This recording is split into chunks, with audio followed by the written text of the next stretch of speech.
off, you disco queen. All of this. How dare you? Hey!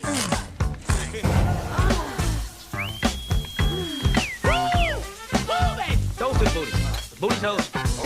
This is how the story goes. Nothing like safe sex. You know? Family, welcome to Irvington Unbound, the official newsletter of the Sheridanstba Block Association. I'm Jay, and I hope you and yours are doing amazingly. Like, sub, share, speak. Let's get into a metric ton of news. The legalization vote is next month, yet the debate rages on. The Drug Policy Alliance is hosting an event in Patterson that you are more than welcome to attend. We're also taking on youth in solitary confinement. The New Jersey Parents Caucus has released a report on the racial disparities, but we didn't even know kids were being sent to adult prisons, let alone being tossed in the hole. We'll see what decree, resolution, or bill they come up with and keep you posted. Blockwise, as we wait for the town engineer to see if we logistically have the capacity for speed humps, we are coordinating for speed signs. It's a placebo, but psychological comfort counts for something, right? Locally, the directors' meeting was just like the 40 before it. Trash, debris, noisy neighbors, all that other good stuff. But a highlight being a complaint about the atrocious customer service someone experienced in town hall. A problem that has been covered and linked on this channel ad nauseum.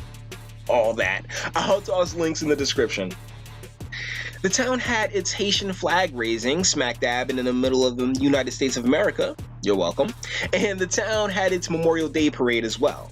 Now, I don't know if it's despite of or maybe because of my veteran status, I find it irritating to be around people who slam this country constantly, then pretend to give a shit about a veteran or military service. I mean, no matter how it played out, I still was willing to serve.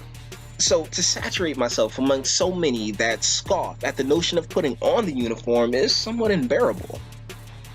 We have an election on Tuesday. Senator Menendez versus Huggin is the big ticket. No disrespect to Lisa McCormick or Brian Goldberg, but you guys aren't running ads during the NBA playoffs, so you don't have the finances to compete with the giant mega corporations known as the Democratic and Republican parties. Speaking of the machine, the big homie, DPJ, Congressman Payne, is being challenged by Aaron Frazier and Aga Khan. First time you heard those names, huh? Essex County's Democratic machine is beautiful, alright? A county executive, Joseph DiVincenzo, is up against Republicans Chaya and Stratton. Okay, yeah, whatever. And that sentiment goes double for Sheriff Fontoura, who is facing off against Republican Capozzoli and Van Wagner. In state news, there was a viral video that went around showing Wildwood cops apparently beating the hell out of a woman. The police body cam, though, shows her refusing to comply and then walking away from the officers. Bold move. That produced the expected results. I mean, equal rights, equal lefts. And hearing her scream about how she's a woman and they aren't allowed to manhandle her is hilarious. No, sweetie. Equality. Best part is that the whole situation is avoided if she brown bags her bottle. Jesus. What are you teaching these kids? Governor Murphy is appropriating $2 million for illegal immigrants' legal fees. This is Jersey. This is more about hooking up the lawyers than actually caring about those people at all. He's also pressing an initiative to keep STEM students in the state. If you're unfamiliar with STEM, it stands for science, tech, engineering, and math, all incredibly important fields of study that prepare individuals for well-compensated lifestyles. Seems like one of those situations where even decent employment would work itself out, but in 2018, even the smart guys are apparently getting hustled. $66,000 a year is the average starting salary in engineering. I mean, I thought it'd be higher. The state is going after pharmaceutical reps for bribing doctors to hustle their medications. Our government knows how to milk this drug war. Jesus. Speaking of milking, that pesky Obamacare mandate is back here at the state level. That's right, if you can't afford or just don't want health insurance, the state is going to tax you regardless. Yay! Nationally and beyond. Yeah, Roseanne, she did that on purpose. I mean, guys, look, they're trying to use race to break us at the seams. Don't let it work. And That goes double for gender. See, I've yet to meet a woman in her right mind that thinks what Morgan Freeman is accused of is justified in any way, particularly after seeing their so-called examples of harassment. See, the attempts to break America based around race concerns me a lot more than the gender one does.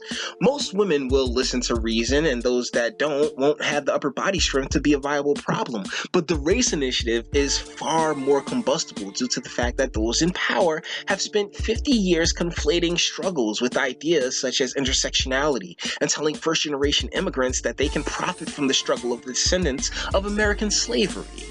Take that story and make it their own. It's all black.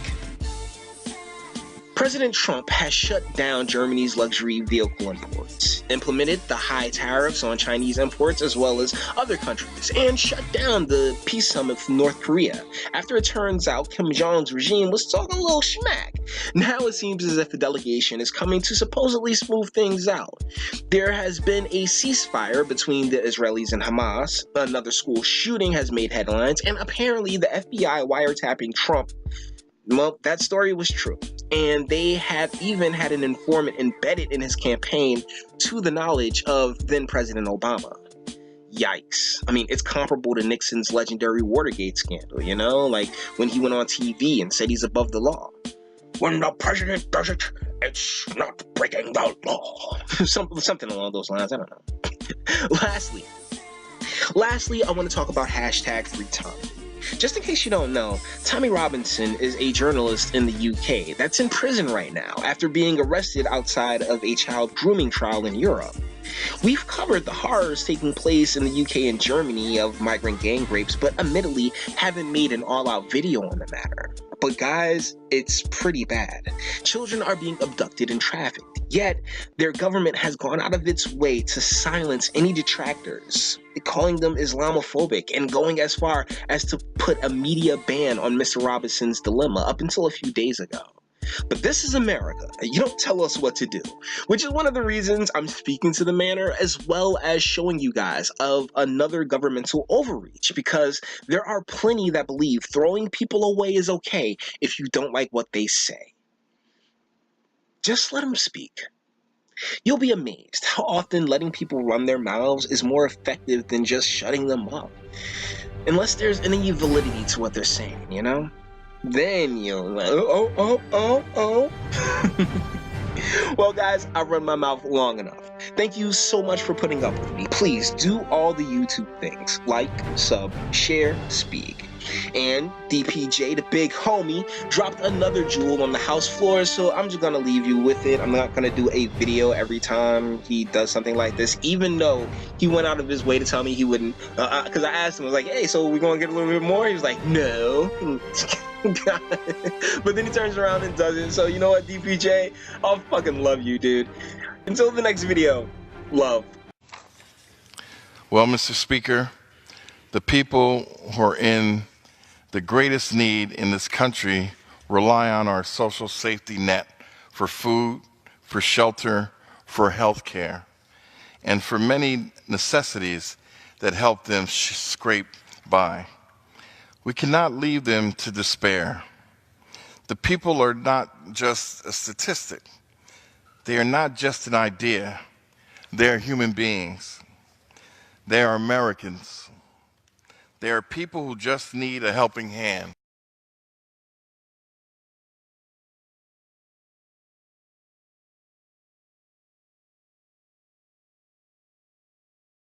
I've said this before, but let me say it again. I never met a person who wakes up in the morning and says, I want to be poor today. That's just not a reality. And let me add this. I've never met a person who wakes up at 5 a.m. to go to her first job, comes home at 1 p.m. to take a nap, and heads out to her second job at 4 p.m., yet still lives paycheck to paycheck, still relies on SNAP and Medicaid to make ends meet, but thinks of herself as, I like the struggle. She does not exist because that's just not how the world works. Programs like SNAP, Medicaid, housing assistance, our entire social safety net is a supplement that helps people struggling just a little bit less. Yet my colleagues across the aisle